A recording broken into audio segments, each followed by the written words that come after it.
ಉತ್ತರ ಪ್ರದೇಶದ ಕೌಶುಂಬಿಯಲ್ಲಿ ಒಂದು ಭೀಕರ ಸ್ಫೋಟ ಸಂಭವಿಸಿದೆ. LPG ಗ್ಯಾಸ್ ಟ್ಯಾಂಕರ್ ಟೋಲ್ನ ಬಳಿ ಇದ್ದಕ್ಕಿದ್ದಂತೆ ಬ್ಲಾಸ್ಟ್ ಆಗಿದೆ. ಹಾಗೂ ಈ ಒಂದು ದುರಂತದಲ್ಲಿ 4 ಸಾವನ್ನಪ್ಪಿದ್ದಾರೆ.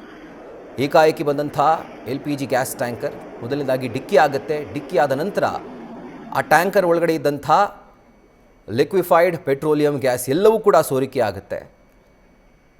ಆ್ಯಂಡ್ ಗ್ಯಾಸ್ ಅನ್ನುವಂಥದ್ದು ತತ್ಕ್ಷಣಕ್ಕೆ ತುಂಬ ಬೇಗನೆ ಹರಡುವಂಥ ಒಂದು ಸೈಂಟಿಫಿಕ್ ಸಬ್ಸ್ಟೆನ್ಸ್ ಅದು. ಸೊ ಅದೇ ಥರ ಬೆಂಕಿ ಹೊತ್ಕೊಂಡು ಆಗಲೇ ಹೇಳಿದ ಹಾಗೆ ಗಾಳಿಯಲ್ಲಿ ಈ ಲಿಕ್ವಿಫೈಡ್ ಪೆಟ್ರೋಲಿಯಂ ಗ್ಯಾಸ್ ಬಹು ಬೇಗನೆ ಹರಡುತ್ತೆ. ಯಾಕಂದರೆ ತುಂಬ ಬೇಗ ಒಂಥರ ಡಿಫ್ಯೂಸ್ ಆಗುವಂಥ ಮೀಡಿಯಮ್ ಹಾಗೂ ಸಬ್ಸ್ಟೆನ್ಸ್ ಗ್ಯಾಸ್.